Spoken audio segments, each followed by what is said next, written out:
Laudetur Jesus Christus, praised be Jesus Christ, and welcome to this live broadcast coming to you from the Sala Regia of the Apostolic Palace in Vatican City. Pope Francis has just entered the room and is meeting here this morning with the members of the Diplomatic Corps accredited to the Holy See. This is an annual event. We will be shortly hearing from the Dean of the Diplomatic Corps. And following, we will hear words from the Holy Father. The Dean now rising.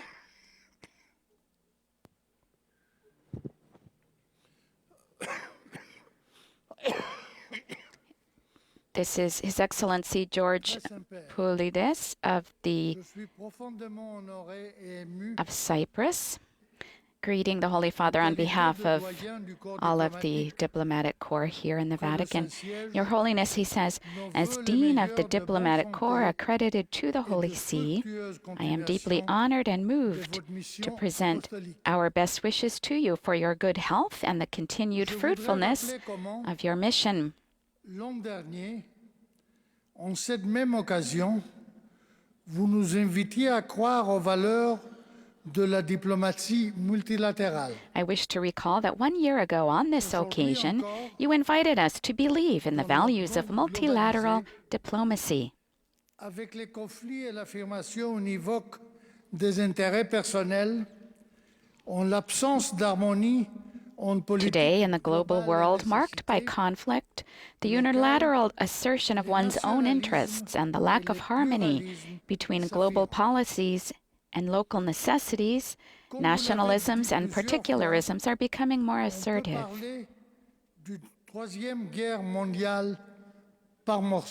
As you have pointed out on many occasions, we may speak of a third world war that is being fought piecemeal. De la fondation de la Société des Nations, les 60 ans du Conseil d'Europe.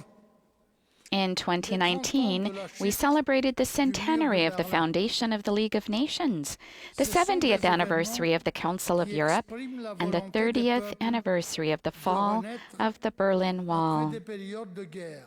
These are events which express the will of peoples to be reborn after periods of war, both hot and cold, which arose from the lack of a diplomacy of dialogue. Today, we still have time to avoid the errors of the past.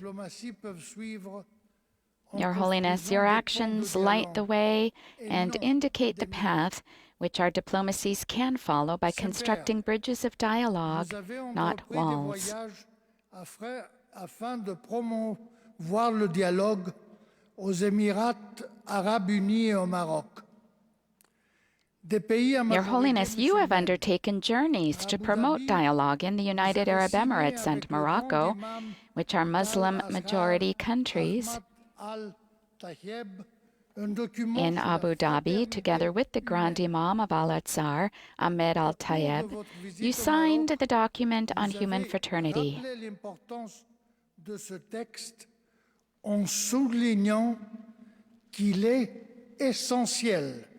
In the course of your visit to Morocco, you stressed the importance of this text, emphasizing that if we wish then to share in the building of a society that is open, fraternal, and respectful of differences, it is vital to foster the dialogue of culture and adhere to it unfailingly, to adopt mutual cooperation as our code of conduct and reciprocal understanding as our method and standard. Dans le cheminement que vous avez entrepris sous le signe du dialogue œcuménique et interreligieux, vos voyages ne passent pas inaperçus en Roumanie.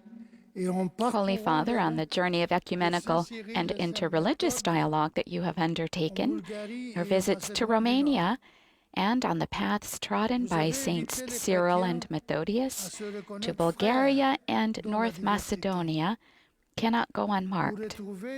You invited Christians to recognize one another as brothers in diversity, while seeking to recover unity, observing that as Christians, our vocation and mission is to be a sign and instrument of unity, and we can be so by putting what unites us before what has divided us or still divides us. Vous avez mis l'accent sur la nécessité d'une éthique globale de solidarité et de collaboration. Vous avez insisté sur l'importance d'une conduite qui promeut l'écoute et la solidarité par opposition. During your visit to Asia, you emphasized the need for a global ethic of solidarity and cooperation.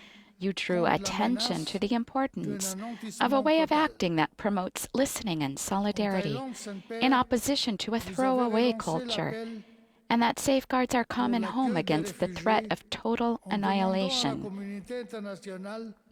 In Thailand, Holy Father, you relaunched your appeal to welcome refugees when you asked the international community to act with responsibility and farsightedness, echoing your insistence that it is not just about migrants, it's about our humanity. Sur l'immoralité des armes nucléaires, en excluant le fait que la paix puisse être construite sur la peur de la destruction réciproque. In Japan, you warned us about the immorality of nuclear weapons and ruled out the idea that peace can be built on the fear of mutual destruction. The only instrument that is worthy and capable of guaranteeing lasting peace is the culture of dialogue. Following the footsteps of Your Holiness on the African continent, we observed how peace and reconciliation are real processes, and how hope is a sentiment that is more than justified. We will remember how your journey to Mozambique aimed at strengthening the peace process initiated many years ago with the Rome Accords.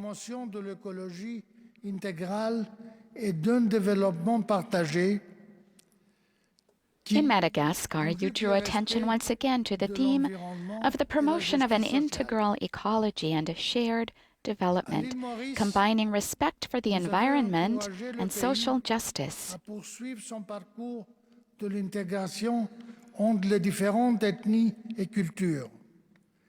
In Mauritius, you encouraged that country to continue making progress in integrating the various ethnic groups and cultures.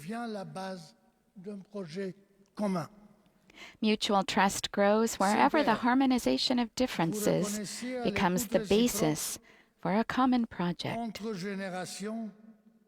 Un rôle central pour la construction d'une société solidaire et pacifique. Your Holiness, you recognize the central role which mutual listening between generations plays in the building of a cohesive and peaceful society.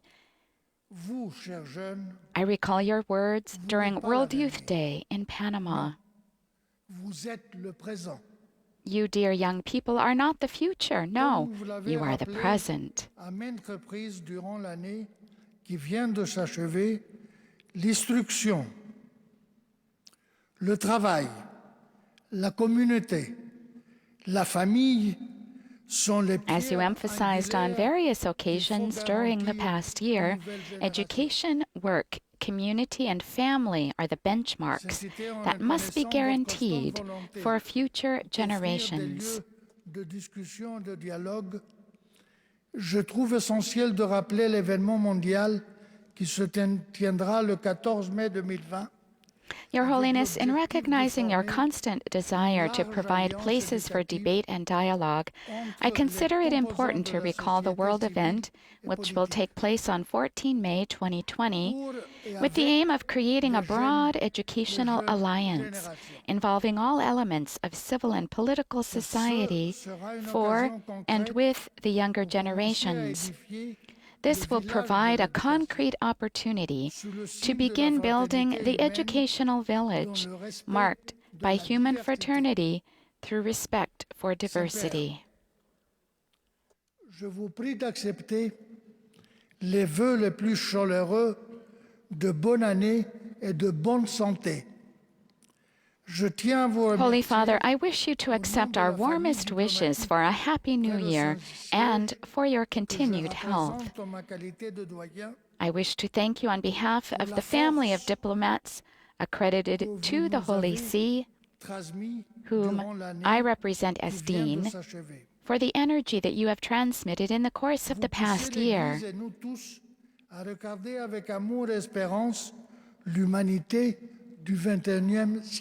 You urge the Church and all of us to turn our gaze to the 21st century humanity with love and hope. This humanity, as you said to the Roman Curia, calls and challenges us. In a word, it summons us to go forth and not fear change.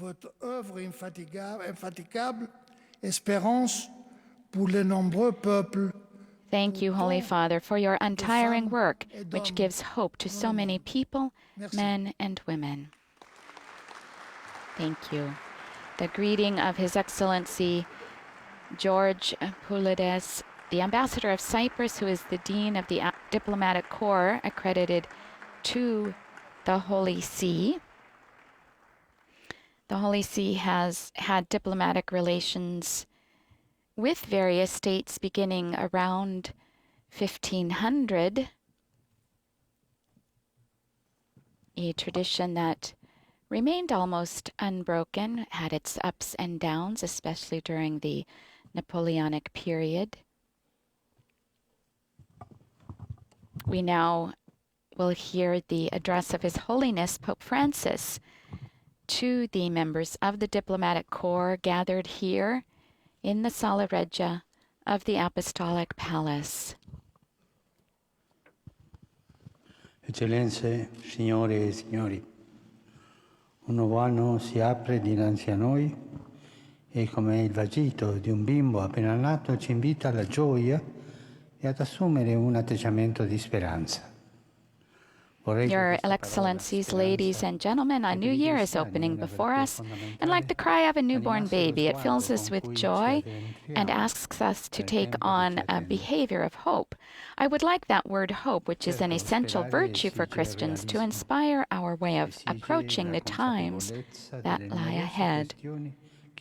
Certainly, hope has to be realistic. It demands acknowledging the many troubling issues confronting our world and the challenges lurking on the horizon. It requires that problems be called by their name and the courage be found to resolve them. It urges us to keep in mind that our human family bears scars and is wounded by e che non cessano di colpire specialmente I più poveri e I più deboli. Is wounded by a succession of increasingly destructive wars that especially affect the poor and those most vulnerable. Piuttosto da un inaprirsi di tensioni e di violenza. Sadly, the new year does not seem to be marked by encouraging signs as much as by heightened tensions and acts of violence. Precisely in light of these situations, we cannot give up hope, and hope requires courage. It means acknowledging that evil, suffering, and death will not have the last word, and that even the most complex questions can and must be faced and resolved. For hope is the virtue that keeps us moving forward. It gives us the wings to keep going, even when obstacles seem insurmountable.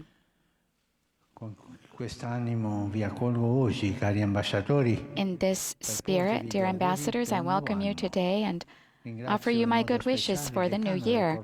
I thank in a particular way the Dean of the Diplomatic Corps, His Excellency George Poulides, the Ambassador of Cyprus, for his cordial greetings which you directed to me on your behalf. I am grateful to all of you for your appreciated presence and for your daily efforts to consolidate the relations existing between the Holy See and your various countries and international organizations for the sake of peaceful coexistence between peoples.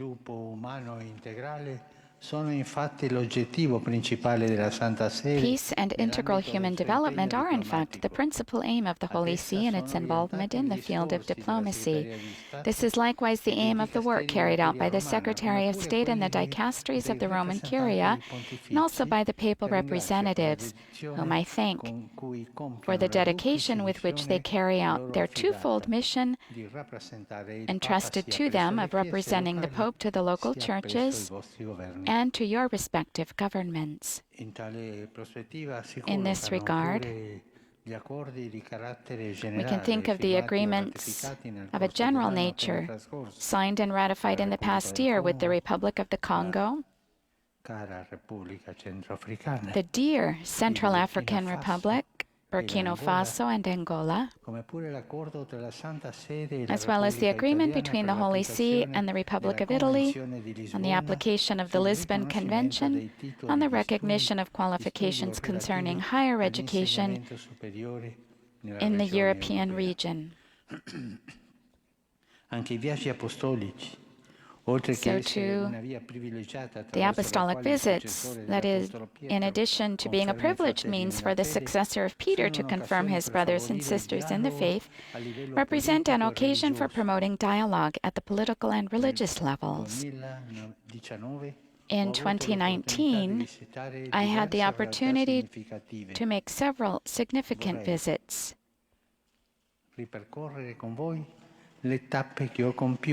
I would like to review them with you and to use this as an opportunity to take a deeper look at some of the critical issues of the present time. At the beginning of last year, during the 34th World Youth Day in Panama, I met young people from 5 continents, brimming with dreams and hopes, who came together to pray and to rekindle their desire to be involved in building a more humane world. It is always a joy and a great opportunity to meet young people. They are the future and the hope of our societies, but also the present.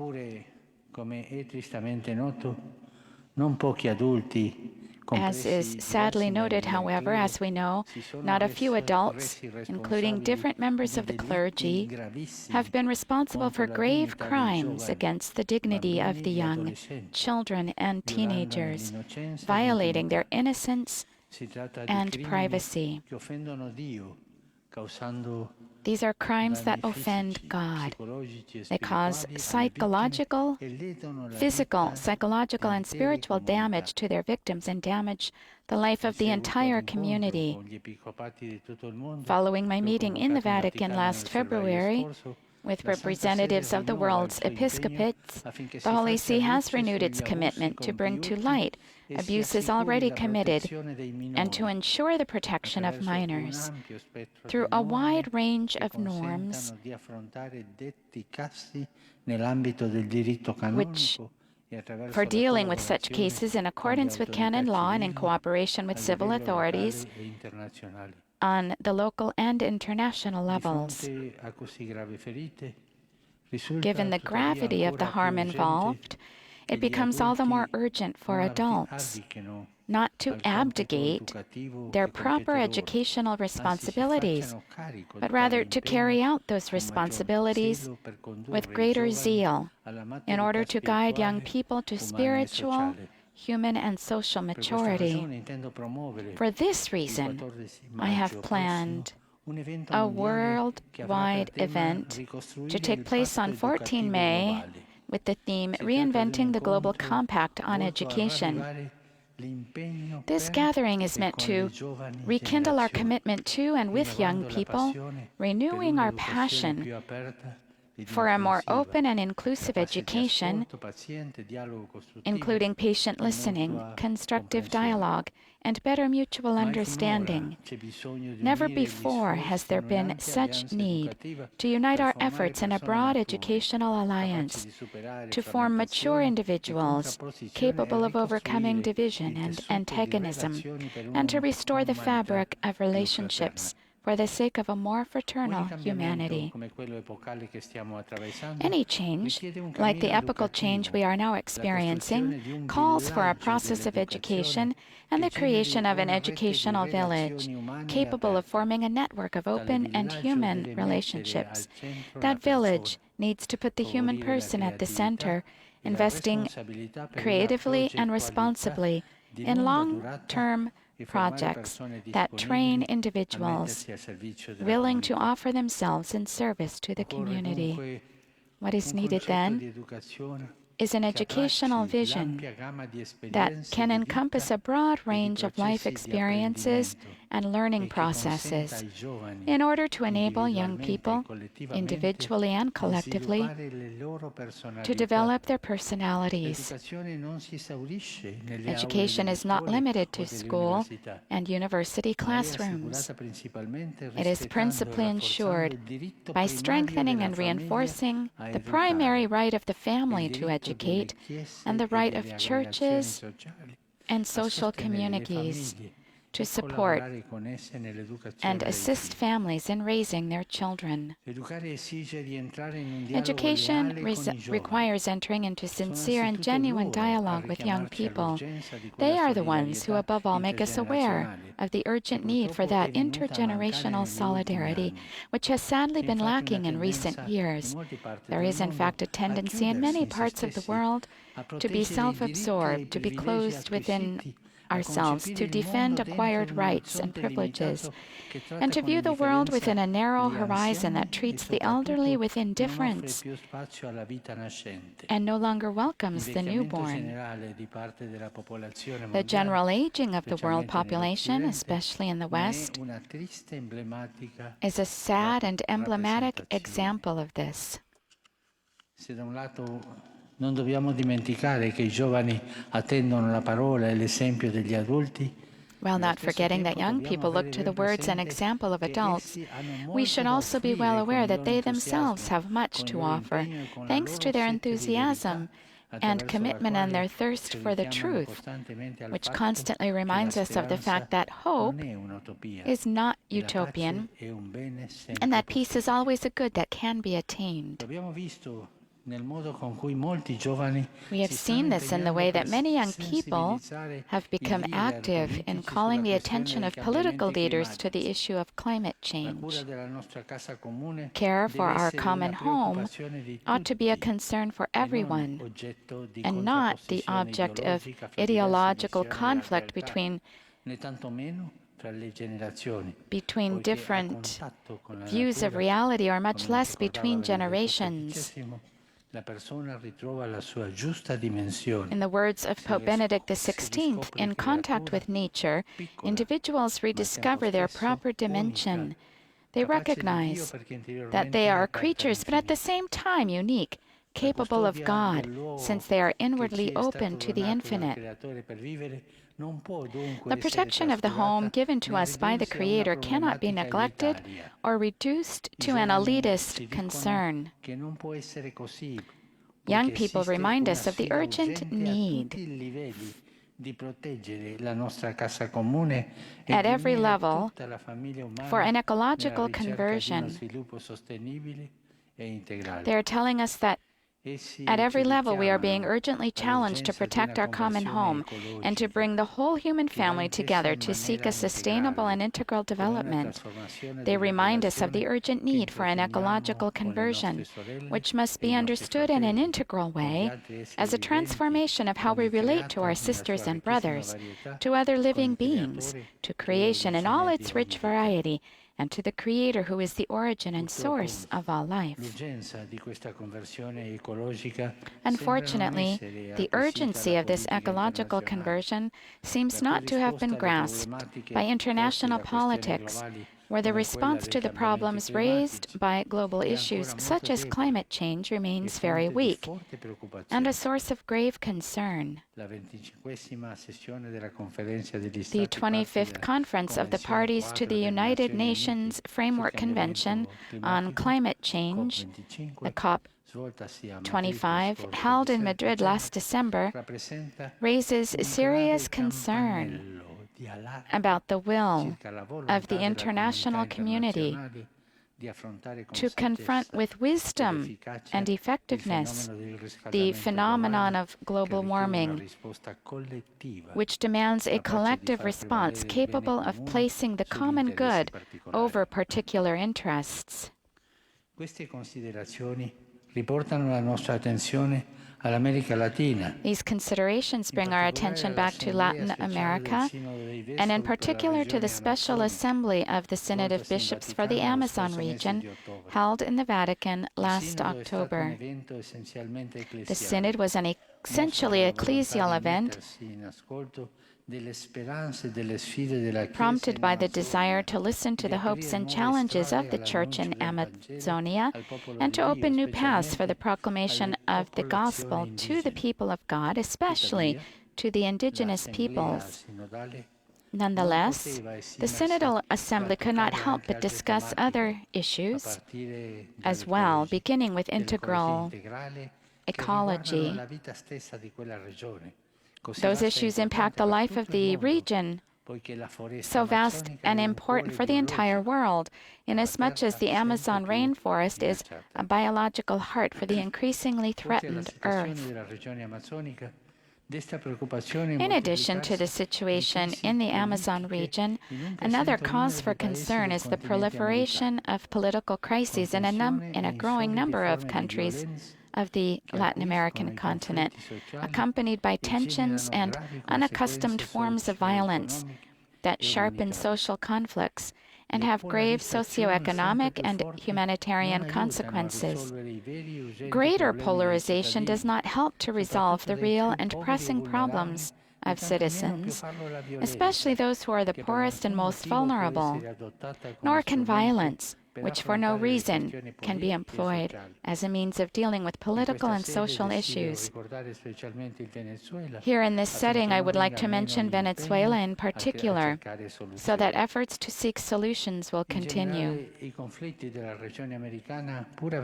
Generally speaking, the conflicts of the American region, despite their different roots, are linked by profound forms of inequality, injustice, and endemic corruption, as well as by various kinds of poverty that offend the dignity of persons.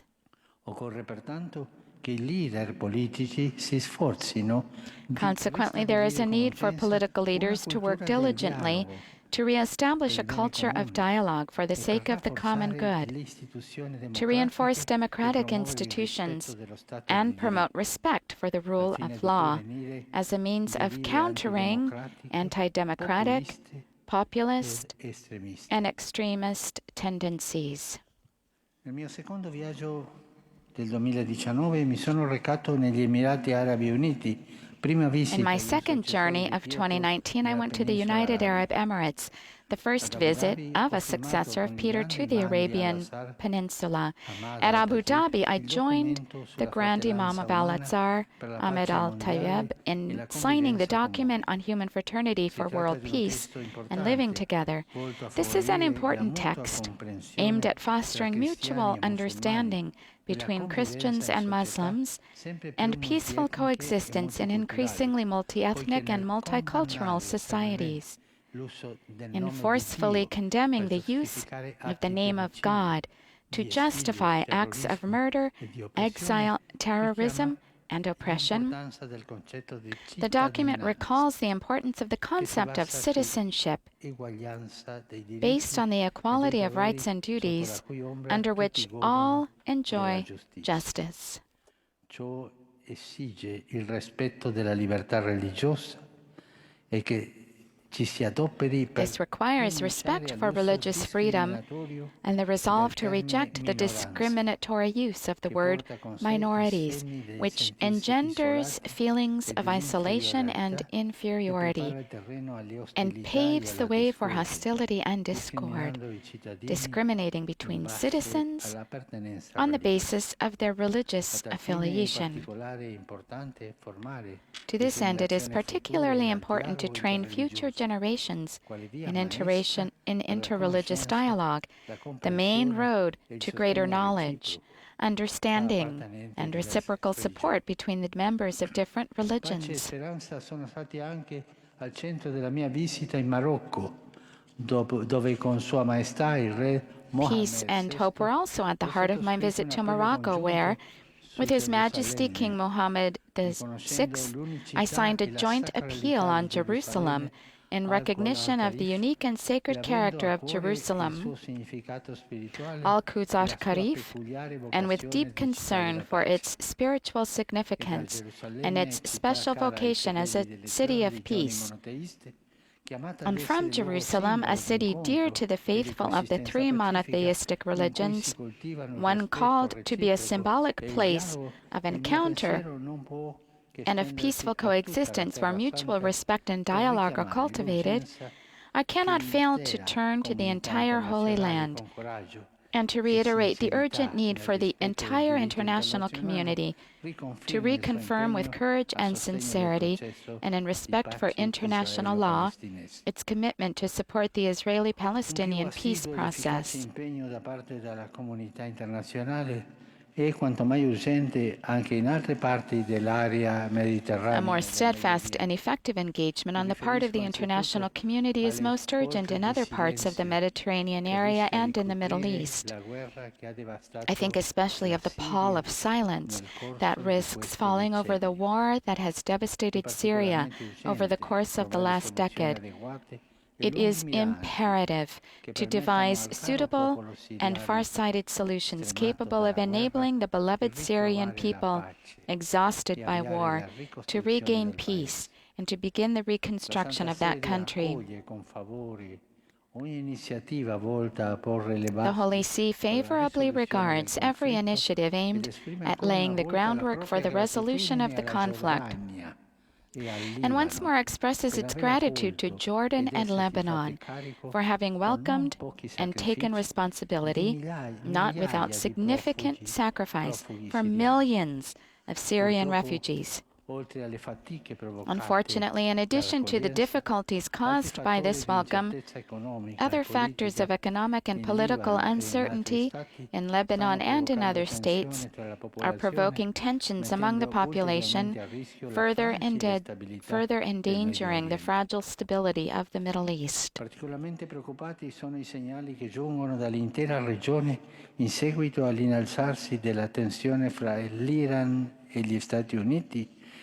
Particularly troubling are the signals coming from the entire region following the heightening of tensions between Iran and the United States, which risk above all comprising the gradual process of rebuilding in Iraq, as well as setting the groundwork for a vaster conflict that all of us would want to avert.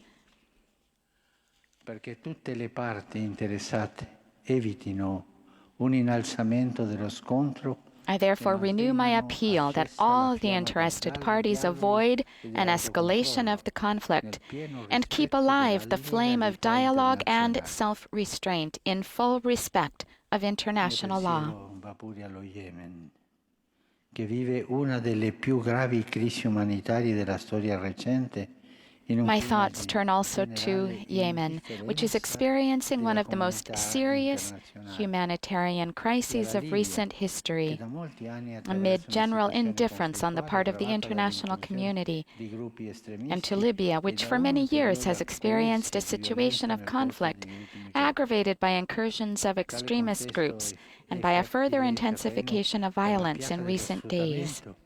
That situation provides fertile terrain for the scourge of exploitation and human trafficking, carried out by unscrupulous persons who exploit the poverty and suffering of those fleeing situations of conflict or of extreme poverty. Tra questi, molti finiscono preda di vere e proprie mafie che li detengono in Among the latter, condizioni many fall disumane prey to e genuinely degradanti criminal e ne fanno organizations oggetto that di imprison them torture, in inhumane and violenze sessuali, degrading conditions, subjecting estorsioni. them to torture, sexual violence, and extortion. In generale, occorre rilevare che nel mondo vi sono diverse migliaia di persone con legittime richieste di More asilo generally, it should e be noted bisogni that many umanitari e di thousands of protezione persons in our world verificabili, che present non legitimate vengono requests for adeguatamente asylum identificati. and have Molti verifiable rischiano la humanitarian vita in needs and a viaggi need for pericolosi per protection terra e that are not soprattutto per adequately mare. identified. E con dolore che si continua Many a are risking constatare their lives in come il mare perilous journeys by Mediterraneo land rimanga and, above un all, by grande sea. cimitero. It is painful to È sempre acknowledge più that the urgente, Mediterranean Sea dunque, continues che to be a tutti gli vast Stati si cemetery. facciano carico Consequently, it della is increasingly responsabilità urgent that all di states trovare accept soluzioni responsibility durature. for finding lasting Da solutions. parte sua, la Santa Sede guarda con grande speranza gli For its sforzi part, the compiuti Holy da See looks numerosi with great Paesi hope per to the condividere il efforts peso made del by many countries reinsediamento e to fornire agli share the sfollati, burden of in resettling particolare a causa refugees, di emergenze umanitarie, in un particular posto those fleeing sicuro from in cui vivere, humanitarian emergencies, un'educazione nonché la and to possibilità provide them with a di secure lavorare e place in which to live, ricongiungersi con le proprie famiglie. education, and Cari ambasciatori, educate and negli ASCI possibilities dello scorso for anno ho avuto modo di toccare anche 3 employment and paesi reunion with their dell'Europa families. orientale, raggiungendo prima la Bulgaria e la Macedonia del Nord Dear e ambassadors, in in un my secondo journeys momento during la this past year, Romania. I was also able to visit Si 3 tratta di Eastern 3 European paesi countries, diversi tra loro, first Bulgaria, North accomunati Macedonia, tuttavia and then dal fatto di Romania. essere 3 stati countries, nei each different secoli from the others, yet ponti fra linked by the l'Oriente e fact that for l'Occidente e centuries crocevia they di have been culture, bridges between East and etnie e West civiltà and a differenti. crossroad of different cultures, Visitandoli ethnicities, ho and potuto sperimentare civilizations. ancora una volta quanto siano As I importanti visited il them, I dialogo e la experienced cultura once again dell'incontro the per importance of costruire società dialogue and the culture of pacifiche encounter nelle quali for ognuno creating possa peaceful liberamente esprimere societies la propria in which appartenenza each etnica e individual can religiosa. freely express his or her ethnic Rimanendo nel and contesto religious europeo vorrei identity.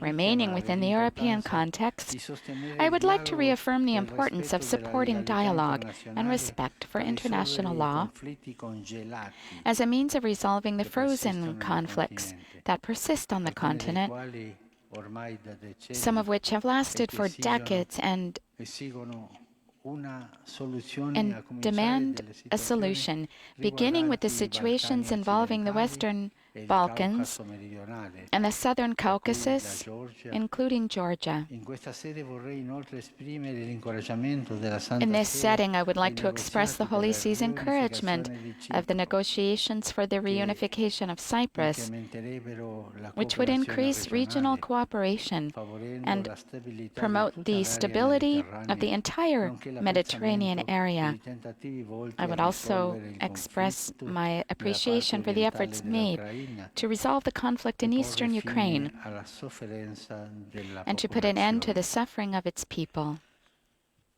Il dialogo e non le armi è lo strumento Dialogue, essenziale per not risolvere il weapons, contesto. is the essential way A to tale resolve riguardo disputes. desidero in questa sede menzionare il In this contributo regard, offerto I ad would like in esempio this in setting to Ucraina dall'Organizzazione per la acknowledge the sicurezza e contribution la made, for cooperazione example, in in Europa, Ukraine OSCE, by the Organization for specialmente in Security and quest'anno in cui Cooperation ricorre il in Europe, 45° particular anniversario during dell'atto this finale di year that marks the Helsinki 45th che anniversary of the concluse la Helsinki conferenza Final sulla Act. sicurezza e sulla That act cooperazione in Europa, concluded the Conference on Security and iniziata Cooperation in nel Europe, initiated in 1973 per favorire 1973, la distensione to e la foster détente collaborazione tra i and paesi cooperation dell'Europa between the occidentale countries e of quelli Western and dell'Europa Eastern orientale, Europe, quando il at continente a era time when ancora the continent diviso was dalla still cortina di divided ferro. by the Iron Si è Curtain. trattato di una tappa importante di un processo iniziato sulle macerie della Seconda Guerra Mondiale The Final e che Act ha was an visto nel important consenso stage e nel dialogo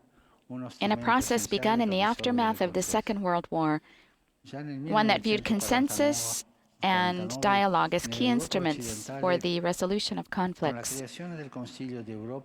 The foundations of the process of European integration were laid in Western Europe in 1949 with the creation of the Council of Europe on the subsequent adoption of the European Convention on Human Rights, which saw on 9 May 1950 the declaration of the Minister of Foreign Affairs of France, Robert Schuman, an essential pillar. Schuman stated that peace cannot be ensured except by making creative efforts proportionate to the dangers that menace it. The founders of modern Europe realized that only through a gradual process of sharing ideals and resources would the continent be able to recover from the devastation of war and the new divisions that arose after it. The Holy See followed the European project with great interest from its earliest years. This year marks the 50th anniversary of its presence as an observer to the Council of Europe and the establishment of diplomatic relations with the then European communities. It has sought to emphasize the ideal of an inclusive process of growth inspired by a spirit of participation and solidarity, capable of making Europe a model of welcome and social equality, guided by shared underlying values. The European project continues to be a fundamental guarantee of development for those who have long shared in it, and an opportunity for peace in the aftermath of turbulent conflicts and injuries for those countries that aspire to take part in it. Consequently, Europe ought not to lose that sense of solidarity that has for centuries set it apart, even at the most difficult moments of its history. May it not lose that spirit which finds its roots, among other things, in the Roman pietas and the Christian caritas that have shaped the spirit of the European peoples. The fire at Notre Dame Cathedral in Paris showed how even what seems so solid can be fragile and easily destroyed. The damage suffered by an edifice that is not only precious to Catholics but important for all of France and the whole of humanity has revived the question of Europe's historical and cultural values and its deeper roots. In situations where a framework of values is lacking, it becomes easier to identify elements of division than those of cohesion. The 30th anniversary of the fall of the Berlin Wall has reminded us of one of the most painful symbols of the continent's more recent history and made us realize once again how easy it is to construct barriers. The Berlin Wall remains emblematic of a culture of division that alienates people from one another and opens the way to extremism and violence. We see this more and more in the hate speech widespread on the internet and in the means of social communication. Rather than walls of hatred, we prefer bridges of reconciliation and solidarity. Rather than what alienates, we prefer what draws people closer together. For we are aware that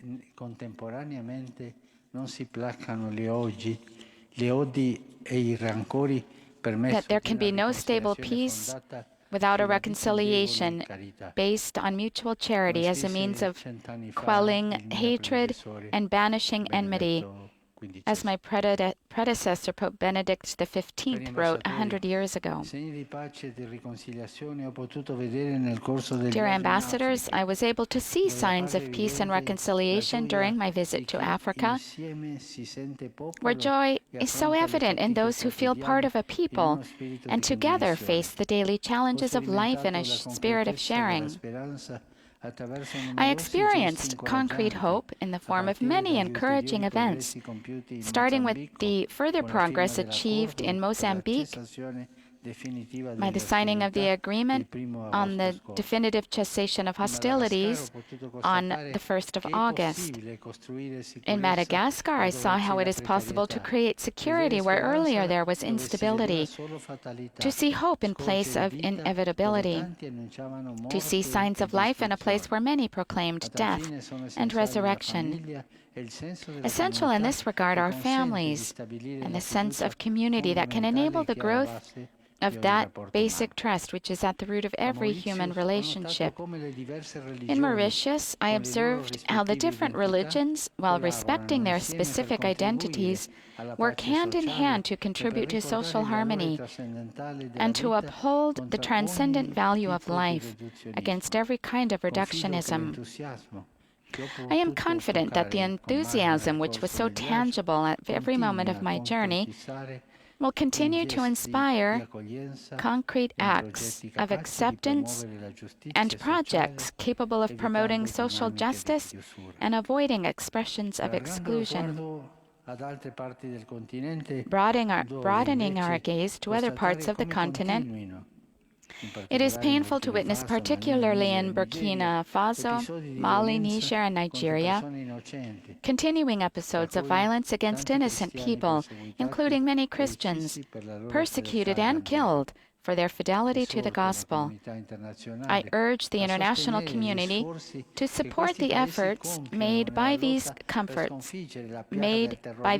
countries to eliminate the scourge of terrorism that is causing more and more bloodshed in other parts of Africa as in other parts of the world. In the light of these events, we need to implement practical strategies aimed not only at increased security, but at reducing poverty, improving healthcare systems, favoring development and humanitarian assistance, and promoting good governance and civil rights. These are the pillars of authentic social development.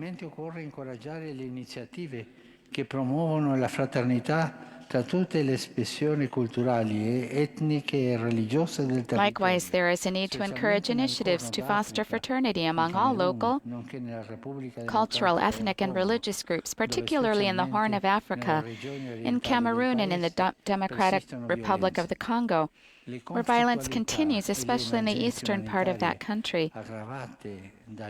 Situations of conflict and humanitarian crises, aggravated by climate change, are increasing the numbers of displaced persons and affecting people already living in a state of dire poverty. Many of the countries experiencing these situations lack adequate structures for meeting the needs of the displaced. In this regard, I would like to point out that, unfortunately, there does not yet exist a consistent international response to help address the phenomenon of internal displacement. This is due in large part to the lack of an internationally agreed definition, since that phenomenon takes place within national borders.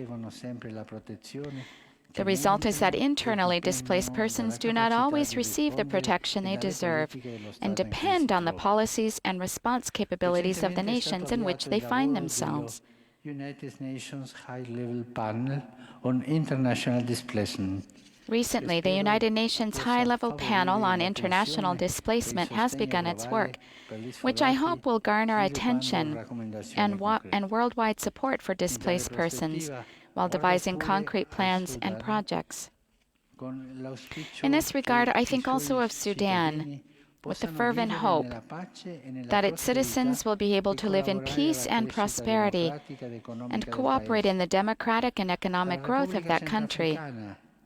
I think also of the Central African Republic, where a global agreement was signed last February to put an end to over 5 years of civil war, and to South Sudan, which I hope to be able to visit in the course of this year.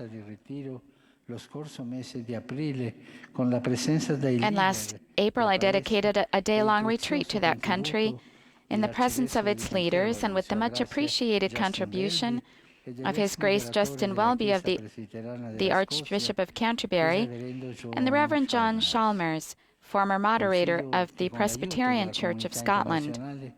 I am confident that with the help of the international community, all those entrusted with political responsibilities will pursue dialogue in order to implement the agreements reached.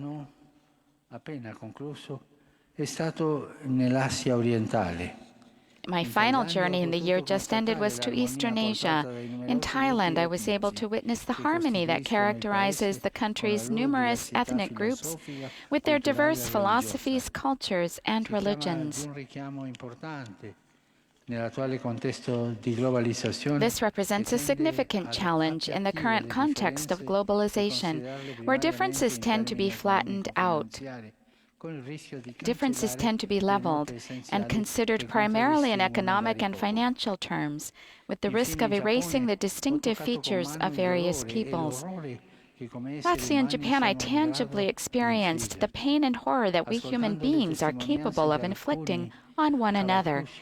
In hearing the testimonies of some hibakusha, the survivors of the atomic bombs dropped on Hiroshima and Nagasaki, it became clear to me that true peace cannot be built on the threat of a possible total annihilation of humanity by nuclear weapons. The hibakusha keep alive the flame of a collective conscience, bearing witness to succeeding generations to the horror of what happened in August 1945 and the unspeakable sufferings they have continued bearing to the present time.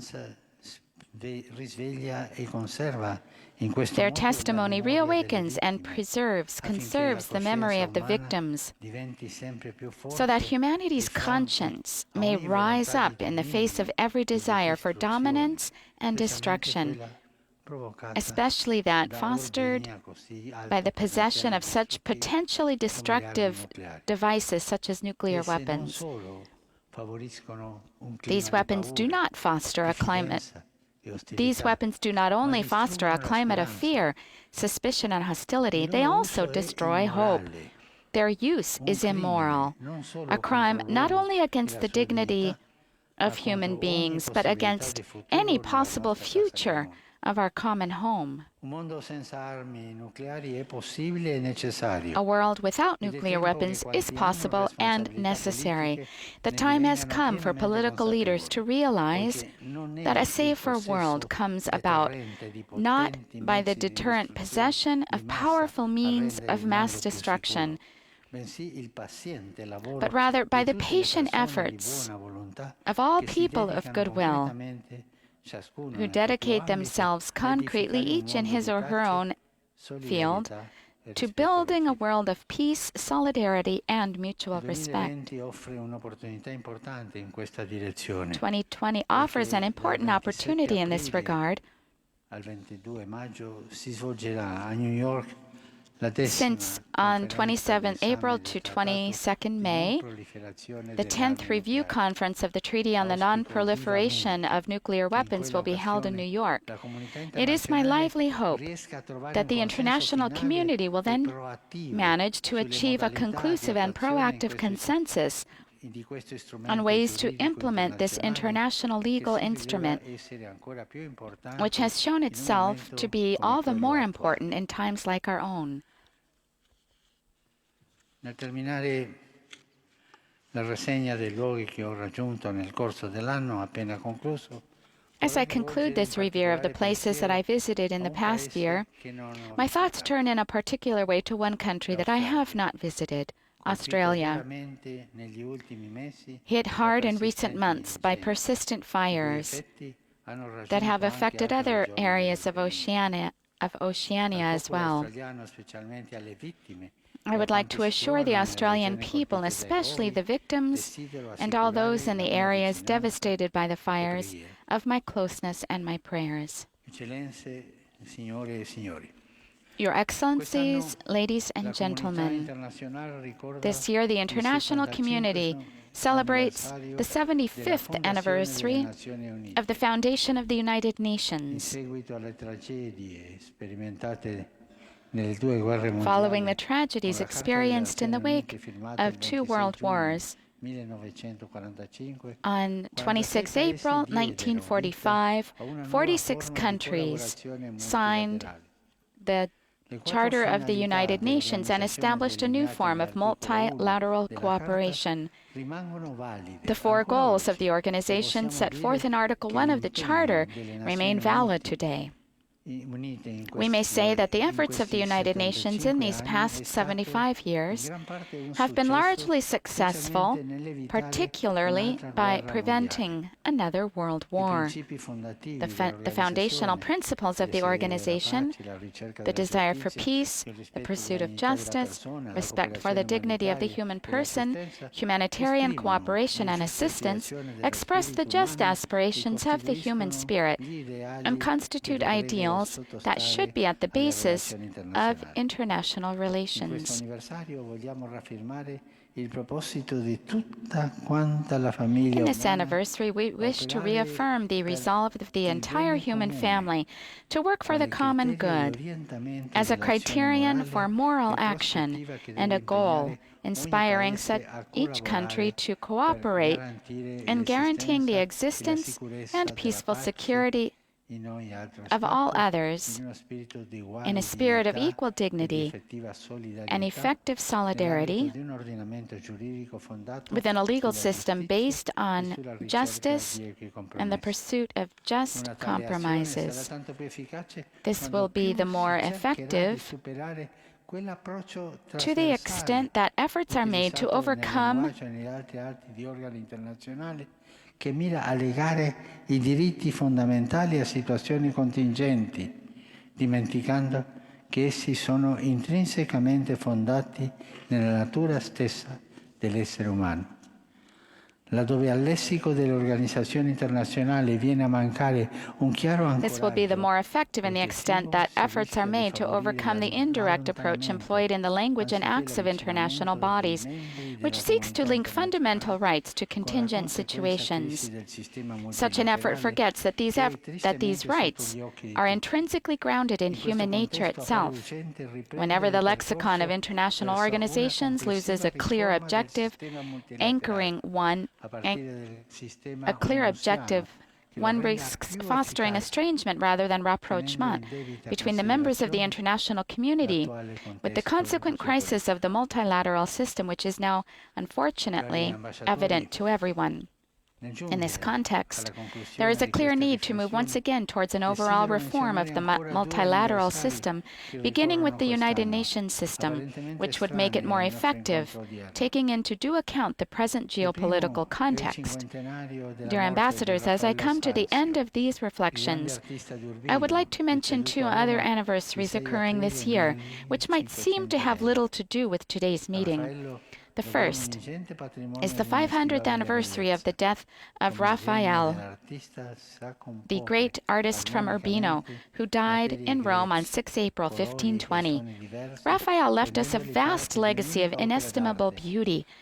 Just as an artist's genius can blend raw materials in different colors and sounds to create a unique work of art, so diplomacy is called upon to harmonize the distinctive features of the various peoples and states in order to build a world of justice and peace.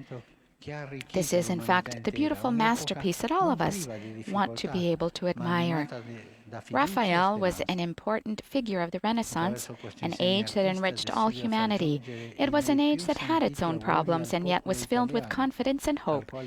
And recalling this outstanding artist, I would like to offer my cordial greeting to the people of Italy with the prayerful hope that they will rediscover their spirit of openness to the future that exemplified the Renaissance and made this peninsula so beautiful and rich in art, history, and culture. One of Raphael's favorite subjects was the Virgin Mary. To her, he dedicated many a canvas that can be admired today in museums throughout the world. For the Catholic Church, this year marks the 70th anniversary of the proclamation of the Assumption of the Blessed Virgin Mary. Looking to Mary, I would like to say a special word to all women.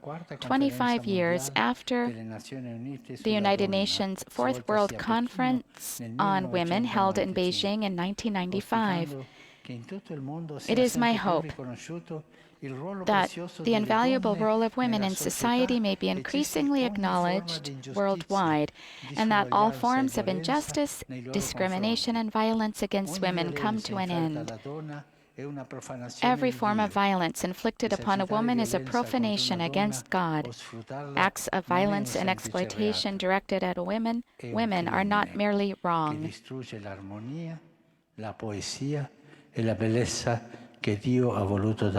They are crimes that destroy the harmony, the poetry, and beauty that God wished to bestow on the world.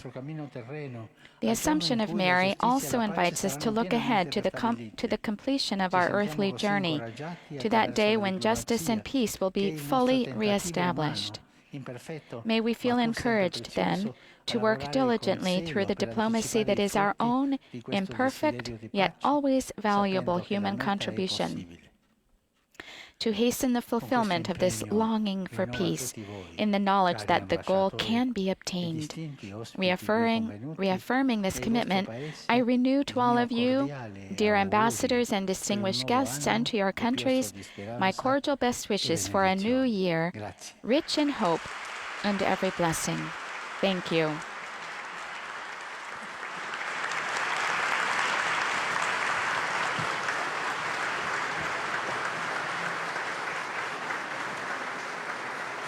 And with this, we now conclude this live broadcast coming to you from the Sala Reggia in the Apostolic Palace, where Pope Francis has just addressed his discourse to the members of the diplomatic corps, representing about 183 countries with diplomatic relations with the Holy See.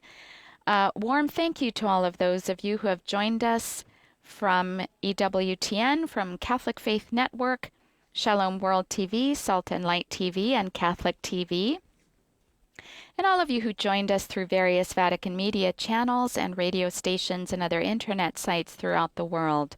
Please make sure to visit the Vatican News website, where you will find complete coverage of this morning's event, as well as other Vatican and world news.